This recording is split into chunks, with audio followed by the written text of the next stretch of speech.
Today's episode is brought to you by Design Rude. My friend Anna has been doing graphic design freelancing as a side gig for about the past 5 years, and she just started her own business called Rude, R-O-O-D. Rude is a place to showcase her design services, but also a place to grow her community and sell her art. She offers all sorts of design services like apparel design, logo and branding work, invitations, custom prints, posters, stickers, honestly, all the above. Anything that you want, she can do it for you. She's an absolute mastermind when it comes to graphic design and art. I actually have a couple of her art pieces in my room right now, and I will hype her up all day because she is absolutely incredible. Any ideas you have, she'll help bring it to life. Projects big or small, just go DM her on her Instagram page @DesignRude to get a quote on your project. That's @DesignRude, R-O-O-D, to get a quote on your project. Go give her a follow. My friend Bannon's podcast. All right, welcome everyone to a brand new episode of My Friend Bannon. This is my friend, my cousin, my uncle that I've referred to my whole life, Keith Reilly.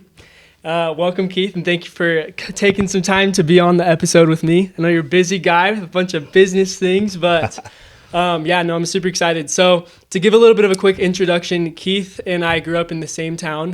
Him and my dad were best friends growing up before they became related by marriage. My mom and Keith are first cousins, correct? Yes. So that makes us second cousins, but I really have referred to him my whole life as my uncle. You always say my Uncle Keith because I'm obviously way younger than him. Not that you're that old, but yeah. I actually refer to you as my older brother. I thought that's what. Oh, really? You're the one with gray hairs, though. Yes, so interesting. No, it's blonde. Oh, it's right. California sun. So, anyways, we grew up our whole lives in the same town. He was my coach growing up in football. We went undefeated for 9 years straight. Yeah, we had a pretty good run. Killed it. Those are some other episodes for you that will show some fun footage of just absolutely destroying kids in football. Yes, fun times. And we had the pleasure of just growing up together. He got to see me from diapers until here I am now. So now he lives in Provo, Utah, and the rest of my family, freaking Provo, Utah, but my immediate family's still back in California. So my dad feels a little bit abandoned, but it's okay because they're going to be out of here pretty soon. Anyways, we want to jump right into it. So we're calling this episode Get the Gringo. Get the Gringo. We're calling this the episode because I remember, and I want the full details. I want the full story. So actually, this is going to be experience for listeners as well as me because I vaguely remember that you had been in jail in Mexico for a number of days. There were some scary people involved. I want to know how you got yourself into that situation, how you got yourself out of that situation, kind of just all the raw details in between. So go ahead and take it away. Yeah, kind of interesting. The reason we're calling it Get the Gringo is because there's actually a famous movie with Mel Gibson called Get the Gringo. And it is about this crazy place that I spent a weekend in called the La Mesa prison in Tijuana. And it's a pretty wild place, has a pretty wild reputation. At one point, it was a place that some of the, toughest families, cartel families in Mexico, ran this place. And there was at one point I had heard there was a McDonald's in it, just a crazy, from scary stuff to just legendary stories about this place. And I end up stuck and in this prison on this crazy weekend a little over 10 years ago, I think. So anyways, Mel Gibson is in this movie called Get the Gringo, and if you ever want to find out about how wild this La Mesa prison is in Tijuana, just watch the movie. I'm going to go home and watch it right now. So I kind of grew up in the construction industry in Southern California. In fact, Bannon's dad and I worked in this construction business for a long time. And so Troy, Bannon's dad, is still working there. I'm involved, but much more hands-off since I'm up here, and our construction company is down in San Diego area. But what happened was there started to be a real shortage of aggregate, rock and sand, in the San Diego area. So we ended up getting involved in a sand business in Tijuana, mining rock and sand and actually trucking it across the border to San Diego. And so there's a lot involved in that. But in the meantime, we kind of got involved with this character down there, this guy that was also shipping sand. And he came to us and he wanted to start buying some of our rock. And is this the guy that we're not going to name? Yeah, probably shouldn't give his name. For legal purposes, for other purposes of not wanting another lawsuit on my hands, and also probably a very bad, scary Mexican cartel character. We're not going to mention his name. You'll see why, because he was actually responsible for getting me put into this prison. So anyways, we kind of got into a little bit of a conflict, and he was trying to like take a bunch of our equipment. We had millions of dollars worth of equipment, trucks and excavators and crushing equipment down there. So he decided that he was going to try to make this power play and take over this equipment. We fought him legally because it was ours. And so we kind of resolved that situation on the legal side. But what he had done is he had kind of had some connections, I think, with the state police in Mexico, in Baja. And so what happened is I hadn't talked to this guy because we kind of stopped doing business together. I was in a restaurant, kind of a famous restaurant, on a Friday afternoon with this friend of mine, Kurt Salisbury, who was helping us with this Mexican business, and this doctor who we were doing some work with on the medical side. Was a different story. Her name was Dr. Cabrales, a great lady, really sharp, very well connected. And so we were there having lunch, and this guy, he was at the same restaurant. I didn't see him, but he was there with his attorney having lunch. Saw me, made some calls to some people that he was connected to in the police department down there, and basically told them that I had done something wrong, had made this whole thing up, that I was this criminal guy. And so we're having lunch, and we got introduced to, at the time, this doctor knew the mayor of Mexico. He came over to our table. We met him, talked a little business. He left, and we found out later that he had been told that there was something going on in this restaurant, and he needed to get out of there, which we didn't know at the time. Something going on as far as like other things, not involving you guys. It turned out it was involving me because they saw these police officers outside this restaurant. Okay. And they were purposefully there, or they just happened to be there? This guy that we had done business with, that used to be kind of a partner, he set this thing up to have these police officers there waiting for me to go out of the restaurant and arrest me. Okay. And this is the guy that's not going to be named? Yes. All right. So it was kind of interesting. So all of a sudden this mayor, his people got up, and he like quickly left the restaurant. And this doctor that we were with, Dr.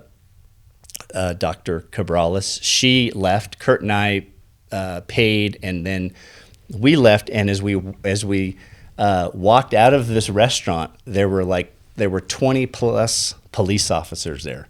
Jeez. And one of them came right up to me and said, "Are you Keith Reilly?" And I said, "Yes, I am." Oh, and when a police officer in Mexico, this was in Mexico, yeah, right? This is in Tijuana. In Tijuana, knows you by name. Yeah, you're in bad trouble. Yeah, immediately we're like, "Uh-oh, what's going on here?" You know, Yikes. This is not good. So they immediately like arrest me, put handcuffs on. And, I can speak Portuguese and some Spanish. I'm trying to figure out what's going on. My buddy Kurt is there, and we're trying to figure out what the heck is going on. Also, he's trying to get information saying, "You've got the wrong guy. What's going on? This guy's never been in any trouble, has no criminal record, no history, nothing."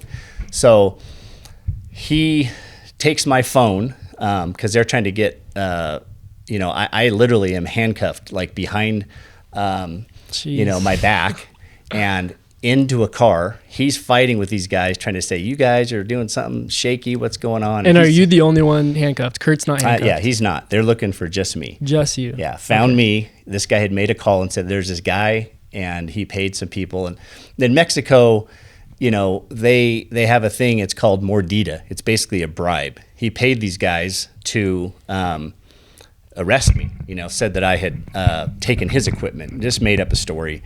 So it was interesting because as I was handcuffed, his attorney came up to me, and I recognized that guy because I'd seen him before in some negotiations, and came up to me and said something to the effect of, hey, if you want this whole thing to go away, just we can handle this thing, and slipped his card in my pocket. Meaning like if you pay them off. Yeah. So I knew immediately, because he said, hey, do you remember me? I am one of the attorneys for this gentleman. Immediately kind of the picture of his face, then all of a sudden it made sense who he was. I knew who was involved in this thing. So next thing I know, I am in a police car, handcuffed, flying down to this police station in Mexico. And so Kurt is, on the other hand, he's now called this doctor who we know, who's really well connected. He's trying to get a hold of our attorney in Mexico. I don't know what's going on. I end up in the police station. I said, hey, I need to make a phone call because you have the wrong guy. I don't know what's going on here. And they said, well, they said that there was somebody that's there to talk to me, like an attorney, brought me into this room, and the same guy was there. This gentleman that we used to do business with, his attorney is there and starts telling me, hey, this thing can go away, but you need to meet with this gentleman and pretty much give him what he wants, and there won't be any problem here. Otherwise, you're not going to have a fun weekend. And I'm like, uh-oh, this is trouble. But I'm not going to, fall into this guy's trap and start. Were they giving you a price? No. At that point, I said, hey, come on. I've done nothing wrong. I'm not going to play games and start paying money. I mean, I don't want anything to do with you. So I get these guys, these police officers, I tell them, hey, I need to talk to my attorney.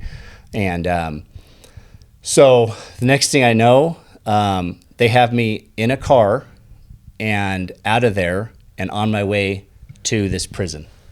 So that's how this Friday went for me on a crazy weekend. And so still no communication back home. Like you don't have Narrow. any communication, but at least Kurt and the other guy at the restaurant knows your situation. I'm sure Kurt probably did he contact Tori? Yeah. So he decided, hey, I don't want people really knowing what's going on here other than those that can help get Keith out of this situation, because if you hear somebody's in prison in Mexico, obviously there can be panic and, who knows what's going to happen. So who did Kurt contact to tell them about the situation? He contacted our attorney, who got a hold of this judge. And the reason that it was really crazy is because these judges and the people that can fix these situations, they take off on Friday and they're not back till Monday. Like luckily we had this, we had some paperwork, and some of our attorneys down there knew a judge that was involved in some stuff and was able to get a hold of like his assistant through this doctor that we knew that was very well connected. So that's all happening in the background. I don't know what's going on. They won't communicate. They won't let me talk to anybody. I'm now in a car. So first I'm from a restaurant to the police station. Right. They basically go there and do what I guess would be called, one, they wanted this guy who had paid them off to get a chance to meet me to hopefully have this situation go away. Mm-hmm. I said, no, I'm not, there's no way I'm meeting with this guy. He's crooked. I don't want anything to do with him. So then it would be what you would consider like going into a police station for being booked, to be arrested officially. And so they did that from their end, and the next thing I know, I'm now back in another car and heading to the La Mesa prison. Jeez, which is how far away? It's probably 20 minutes. Okay, and so it's right there in Tijuana. Yeah, I mean, it was just, my hands are still cuffed behind my back, can't move them, pretty tight, and I'm bouncing around in this car, handcuffed, and show up in this prison. What's going through your mind at this point? Like, I don't know what the heck is going on. I'm just going to get thrown into prison. What's going to happen to my family? How long am I going to be here? What's going through your mind? Yeah, everything you can imagine. Yeah. And are these the end of times for Keith Reilly in terms of going back to the U.S.? I had 5 kids, And I'm like, what in the heck is going on here? And I mean, I've never been into any jail, let alone a Mexican prison like the Mesa prison. So, but at that time, I don't really know all that stuff. You know, I don't know. I had heard of the La Mesa prison. I didn't even know where I was going. I didn't know all of the crazy stories. But the next thing you know, I'm in this prison. And I'm in this prison in processing, right? So I get there, go in like this back door that goes right into the area where they process people on a Friday afternoon, and they start, you know, like, and it was kind of interesting because there's other people there that they were processing through, and they were having them get into the standard prison garb, which was like, you know, a gray sweatsuit. They didn't have me do that. So I kind of sensed like they thought I wasn't going to be there long term, or I don't know what was happening, but I had to strip down and then I could put my clothes back on. But I just remember money I had. Kurt had already taken my phone, but I had a wedding ring on that I probably hadn't had off for, you know, 15 years. And it was like, I couldn't get it off, you know? Yeah. And I just remember because it was that, at that point, it was a little scary because I started understanding the kind of place I was in, because the guy said, we have to get that ring off because the people in here will cut your finger off to get that ring. It's just a gold, you know, wedding ring. And when he said that, I'm like, oh, that's great. So we spent the next 10 minutes with like soap and like Vaseline trying to get this ring off. Finally got it off. And like I said, I hadn't had that ring off for years. Get stripped, get searched, clothes back on, and I'm in a line. And now I'm back, I'm going through a line, and I start seeing like just crazy amounts of people and jail cells. And I'm assuming you're the only white person. Only white dude, only guy with street, like I had like kind of a tucked, my shirt was not tucked in, kind of a dress shirt, jeans. And so I definitely stood out, and people are like, who is this guy? What's he doing here? Right. Yeah. So that was the start of this process. Go through this line, and we're like having to, there's some bad dudes here, right, that are already in prison and that we're getting processed. So I'm here with these guys, and they have them like, still cuffed on your knees until you move forward, until finally I got assigned to a cell. Okay, and this is probably, we're talking hours from the point that I was leaving that restaurant, see these 20 plus police officers in the car to the station to the jail. And finally, so I get escorted to this cell that I'm going to go in, right? Guy opens the door, and if you can imagine, probably 25 feet long by 15 feet wide, 23 guys in this one cell. Oh my gosh. Okay. So left side is a triple bunk bed, right side triple bunk bed, two or three guys on each bed. So by this time, it's probably 8 or 9 o'clock at night. Is this a cell where people are temporarily, or this is like where they're jailed and that's where they're staying for years? Yeah, I had no idea. Okay. All I know is I'm now in this jail, 20 plus guys. There's guys on the floor underneath these bunk beds, triple high on both sides, and then on the back. And then towards the back 5 feet, there's like a center block wall, like a half wall that's maybe 4 feet, and behind that is a toilet. And so I go into this place trying to figure out, okay, where am I going to go?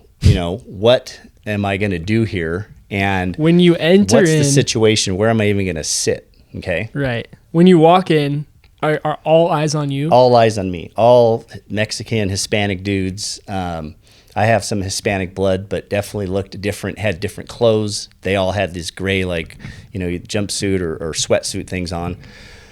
So they're all wondering. I can imagine your fists are just clenched, ready to go, ready to brawl. Yeah, I'm not sure if I'm going to be, taking guys on, what's going to happen. So I find a spot kind of on the right, past this bunk bed against the wall, look over, see that this toilet is overflowing. Oh, okay. Gosh. I mean, you can imagine just like disgusting 20 plus guys in this cell. And I just kind of like sit against the wall, sit down, and just kind of assessing the situation. Guys are, looking at me, trying to figure out what's going on, why I'm there. I talked to a few guys, and I'm looking at this toilet, and I'm thinking, Okay, and then like maybe within a half hour of when I'm there, this like pot, the size, like we're talking like a 3 foot, 4 foot wide round pot of beans comes rolling down, along the front of the jail cell. People are like putting their plates or their cups out. They're like scooping this stuff, putting this slop on. And I'm like, there's no way I'm eating anything in here, and there's no way I'm using that toilet. I hope nothing happens.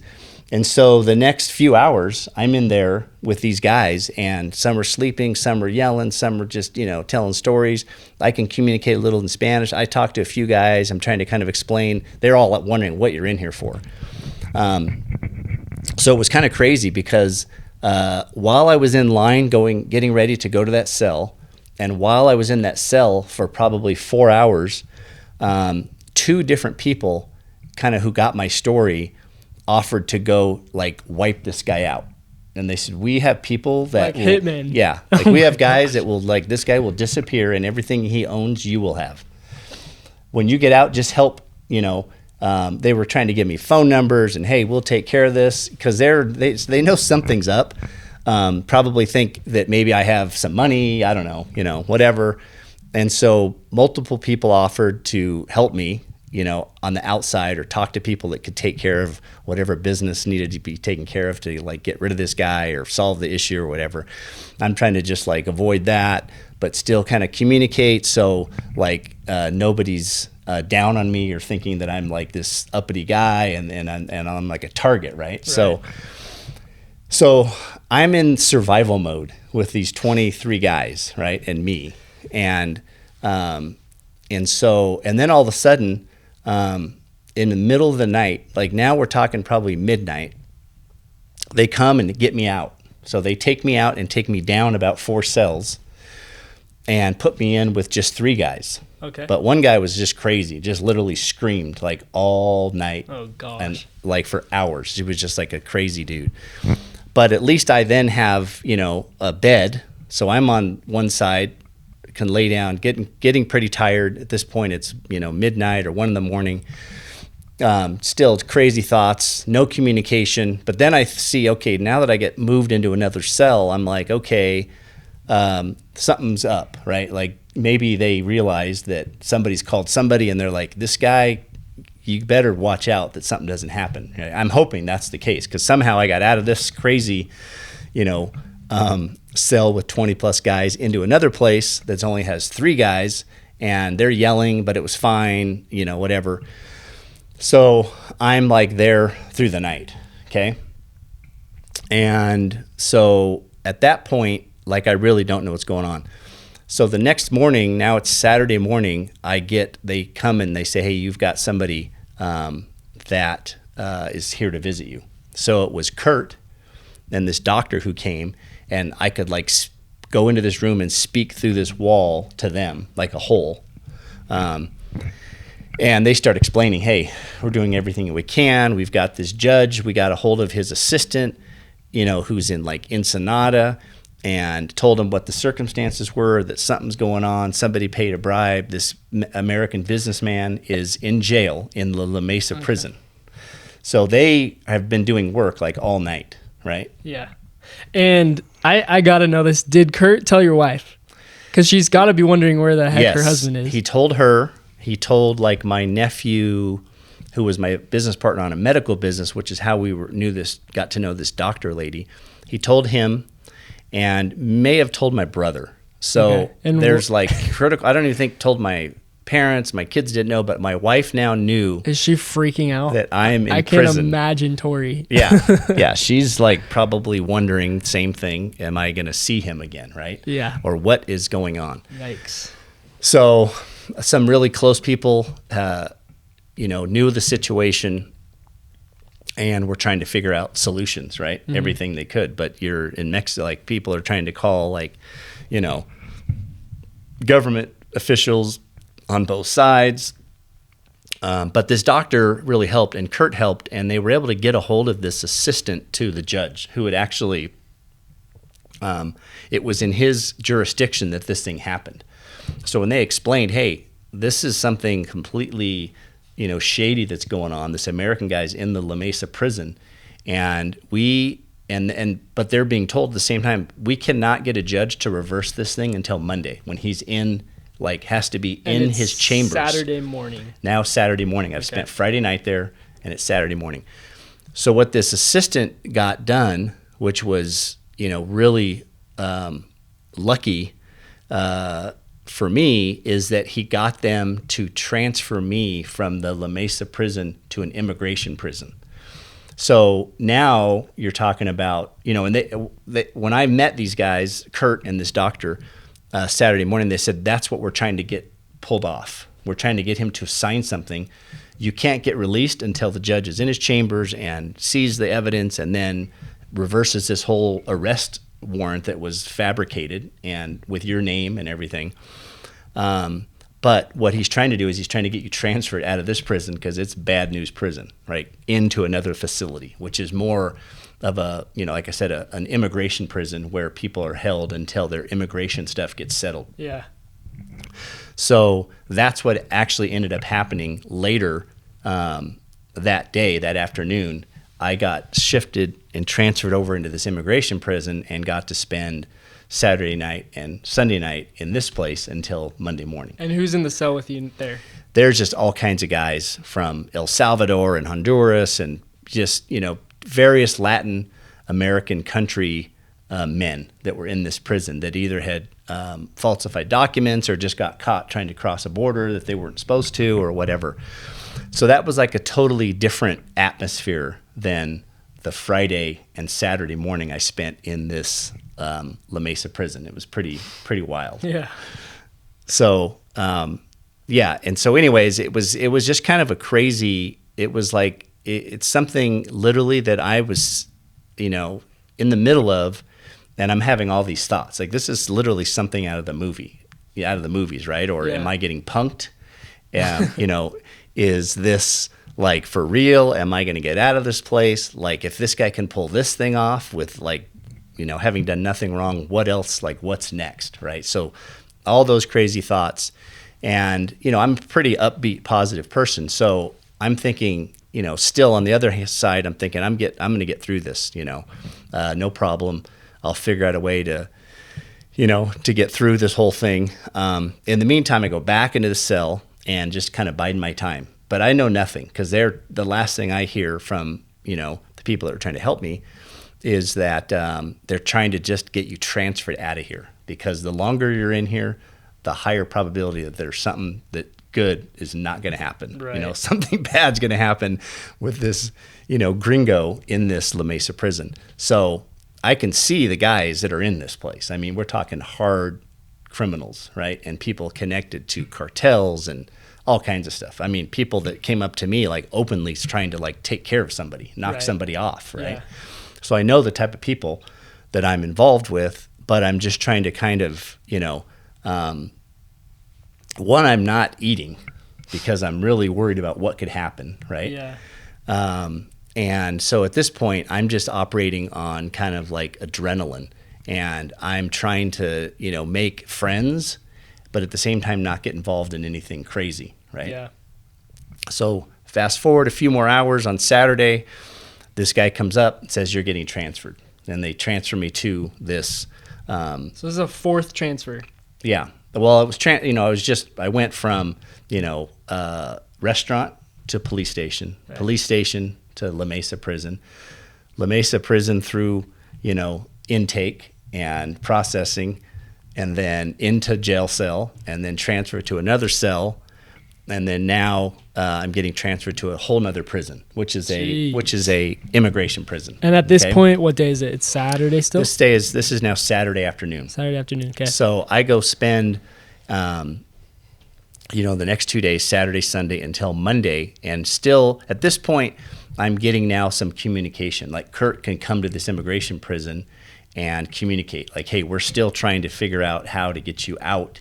You may have to stay until Monday. So I still don't really know what's going to happen and the time frame of everything, but I'm now still around some shady characters, but not near the level of the people I was at in the the Tijuana La Mesa prison, which is famous. So I'm now in this immigration prison, And still people trying to come up to me, trying to like cut deals or figure out, how they can get involved and if I can help them. And, they don't know if I'm who I am, if I'm somebody famous or a doctor or business guy or whatever, and why I'm in there. So I'm talking to as many people as I can to just kind of keep, a positive situation so I don't get in any kind of a conflict, because I don't want, at this point, I think there were some people that were trying to draw me into some things, which I didn't want to be involved in. There was some hitmen volunteering themselves to take some people out for me. And I'm trying to just at the same time not seem like I'm somebody that's too good to communicate with anybody. So I'll kind of talk to anybody, but I'm trying to be very careful what I say, what I do, what I allow them to know about me or my situation. So I battle through these I don't get out until finally they come Monday at, like 10 o'clock and say, okay, you're now getting released from this, prison, this fun weekend. And at this point, I maybe had something to eat, but I was just very careful because I was like, I had this picture still of this toilet overflowing with these 23 guys.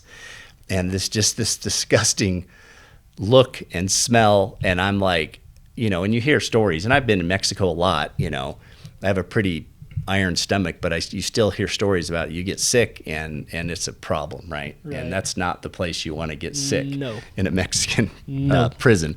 So I'm not eating, and I'm just in survival mode for 3 days. And it was the craziest thing because when I finally got out, I'll never forget, because you take for granted things like food, right, and water. Right. So trying to be very careful what I'm, intaking, and so I'm really like operating on just fumes, right? And so we fast forward 3 days to Monday, finally get out. They take me right to like the immigration line. Then I've got to wait in this long line to just get through. They give me the stuff. They bring me stuff back that had my ID, so I could get across because I had like a passport card. You're talking about the border. I'm talking about now. I've got to get across the border. Okay, so they let you out of the jail. They let me out of the jail. See ya. Yes, and somehow there was like somehow they released me, but nobody knew like when I was going to be released, right? So I go through this long line of immigration, probably 1 o'clock on Monday now. So it's been almost, 72 hours, right? Mm-hmm. Hardly nothing to eat or drink. And you don't have your money anymore. I have no money. No phone. No phone. Just the clothes on your back. Just the clothes and like my ID and my ring. Okay. Right? That they gave me back. And other stuff they had I had some money and some things that they put in an envelope that we later had to come back and I think even my ring. So the only thing I had was what I needed to get actually across the border. Because they knew they didn't want to just release me. It was an immigration prison. So somehow they released me into the immigration line to get across the border. Long line, I'm waiting in. Get there finally and get across like the San Ysidro border. Mm-hmm. Now I'm across and I'm like, okay, freedom, but I'm starving. I have no phone and no money, right? But I'm not that far from home. So I'm like, worst case, I'll walk, 60 miles. It's or a lot farther than 60 miles. I'm pretty sure it's like 120. Yeah, whatever it is. But then I started thinking, hey, everybody's got cell phones now. Yeah. But the crazy thing is I have a good memory, but you get stupid with smartphones, right? So you don't memorize anybody's phone number. Because you just hit send or one or whatever, And you don't even memorize your wife's? I memorized my wife, but I wasn't like, I didn't even know at that point, like, if she knew or what. I didn't want to panic her. So I was trying to get out of there. So I somehow borrowed a guy's phone. So when you walk across the border there's a Jack-in-the-Box, okay? So I go there, borrow a guy's phone, and, I'd look like hell, right? I mean, this is 72 hours. I'm in these clothes that I've been in for 3 days, haven't eaten, starving, and I get somebody to let me borrow their phone. Somehow I did remember Kurt's number because it was like a crazy number that I had called many times. And so I got a hold of him. I said, I'm actually out now, and I'm on the U.S. side. I'm in this Jack in the Box. And he said, well, I'm over at our attorney's office. I've got to get back across the border, and we'll come pick you up. So now it's like an hour, right? More.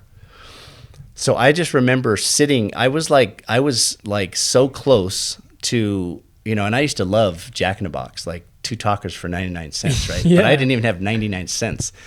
Didn't really want to ask people to borrow money. I was literally considering, I remember watching and thinking about taking people's food that was left that they were throwing away and grabbing it and eating. You're like a homeless person. Yeah, it's literally. And I like multiple times thought about grabbing food from the people left or out of the trash can. I don't think if anyone knew your situation, they would not blame you. They would buy food for you because you just went through hell and back. Yeah, it was pretty wild. So wait another hour. Up comes, Kurt, our attorney, pick me up, take me home, and they took me actually to get something to eat first, and just started, asking question after question, like, what in the heck was going on? What have you been through the last 3 days? Yeah. Just trying to figure out if anything really crazy happened. Tell us what actually happened in that jail cell. Yeah. I hear stories. No, there's lots of stories, just because I told some stories about guys that were literally ready to like make a phone call and have somebody like have this guy found and taken out. Yeah. Right. Yeah. Which is, I didn't want any part of that. Right. So, but you can just imagine that's kind of the type of people that I was talking to, that I was involved with, that I was surrounded by for, 72 hours. And it was just a crazy, crazy experience. Having,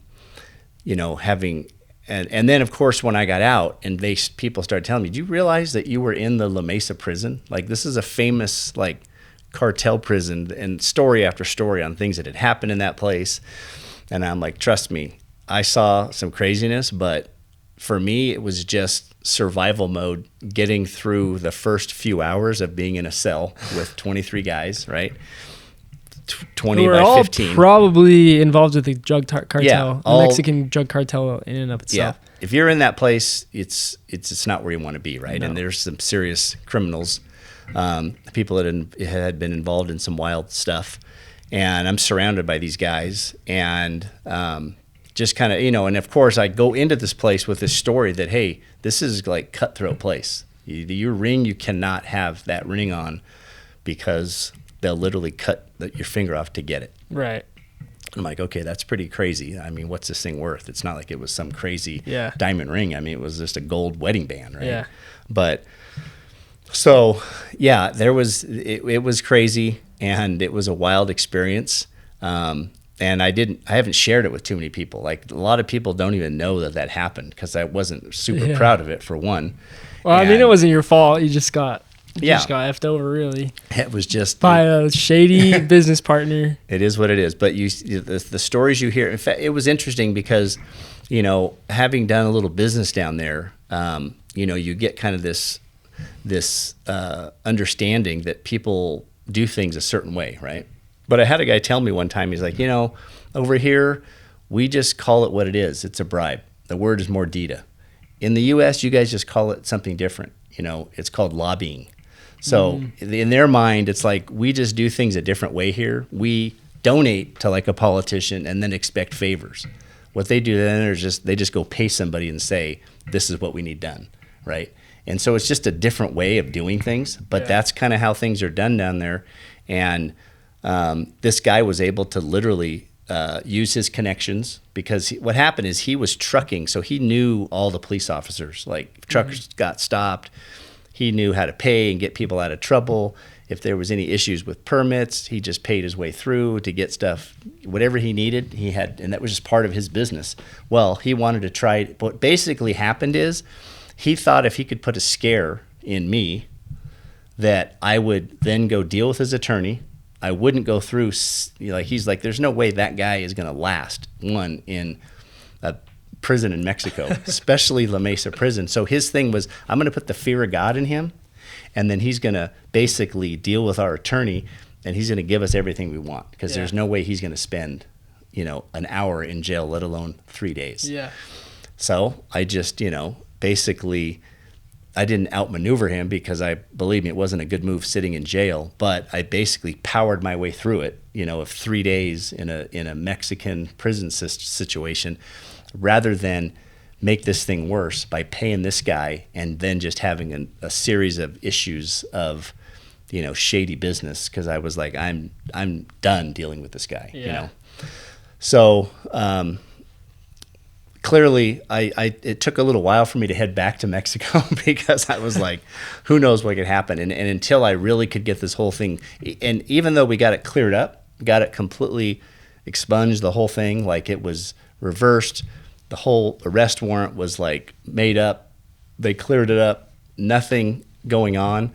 I was like, even with that, it's clear what can happen. Right. Down there if you're involved with the wrong people, or somebody wants to get you, or they know enough powerful people to make your life miserable. Yeah. So that basically was his goal, was to basically put a scare into me. He clearly had his attorney come up to me twice and say, hey, if you want this to go away, here's what you need to do. Mm-hmm. I would do it. So I got to have a little sleepover for a few nights, in a Mexican prison. A great story for a podcast as well. Yes. So if you really want to know what this place is like, just go watch Get the Gringo with Mel Gibson. He's the main guy in this, and it's his experience. It's actually based on a true story about Keith Reilly. Yes, that is me. Mel Gibson plays myself. But it's interesting. It is. I've since watched it because, I'd heard so many stories, and then I had my own little, fun experience down there. That is crazy. It's kind of crazy. Dang. And you haven't ever heard of that guy ever since, the guy that got you in there, basically? Yeah, I've heard of him. And in fact, I knew another guy, a close friend, that actually had done some business with him, because we were kind of tied in with him, where he had some of our trucks and some of our equipment he got, and we had to go down and still get it back. And some of it we never saw again. We kind of basically, after that experience, we basically decided Mexico is not the way. Not for us. We need to find rock and sand somewhere else. Right. And there's all kinds of, infrastructure. People were, talking about railing sand and rock, because there's lots of resources there, and they don't have the same environmental issues that we have in Southern California. And it's kind of crazy because, people are trucking rock and sand from like LA and Riverside into San Diego, which makes, the environmental situation even worse because there's pollution and roads and all that stuff. So we were trying to do it in a faster way, which is right from Tijuana into San Diego, which we did. But there was complications, and this was one of them. So we opted to go a different direction and, not spend more weekends in the La Mesa prison. Yeah. So that was a good choice. Jeez. Dang, well, that is crazy. I have my own jail experience that I'll share later, but there's nothing compared to that. I'm glad that you're okay, especially coming from being the only white guy in a place where there's a bunch of people that are involved in the cartel, essentially, the Mexican Cartel. Some shady stuff. Shady stuff, for sure. Jeez, well, I'm glad that you didn't have to brawl for your life. Did you ever end up going to the bathroom in there? No. Did not go to the bathroom, did not eat. I might have done eaten a little bit, like when I was in this, when I transferred into this immigration prison, because it was still a scary situation, but it was like levels below my first 24 hours. Yeah.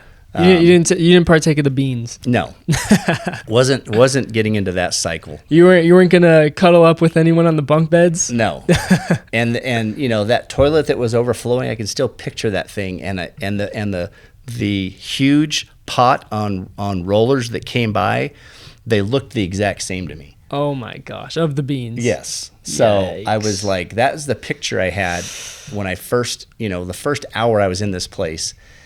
And from that point on, I was like, I don't want anything to do with either of these bowls, that bowl that's overflowing and that bowl that has, a big old scoop of, I can imagine, maybe 100 gallons of beans. And just beans. Yeah. Oh my gosh. So my goal was to avoid those two locations, and I did. Yeah. Successfully. Nice. Well, appreciate you taking the time to come on and talk about that story. That is wild. I would never want to find myself in that same situation. I can't imagine you would either. No. Sure, you've been back to Mexico since, but in a lot better circumstances. Yeah, absolutely. Definitely Yikes. out of the business side of it, because that taught me a good lesson. Yeah. Jeez. All right. Well, appreciate it, Keith. Anytime. Just one of the old stories, you know. I'll probably be featuring Keith a number of times on this podcast because not only does he have that story, but he's got a whole bunch more. He actually has a business that he's been really successful at that. How would you describe that? In the healthcare, saving people's limbs and things like that? Yeah, we do surgeries to kind of open the arteries for circulation so people avoid getting a toe or a foot or a knee down, amputated. It's incredible. Because diabetes and obesity and all kinds of things. Ironically enough, a lot of it is in the Hispanic community just because of kind of their diet and genetics. Mm-hmm. That's a lot of the patients that we help. And then that's led into all kinds of other things in the medical field, but that's another story. Yeah, another story for another time, but pretty incredible business, saving lives out here, saving limbs and such. So we'll jump into that a little bit deeper on a different episode. But for now, thanks for tuning in to my friend Bannon and today's episode, Get the Gringo with Keith Reilly. Thank you.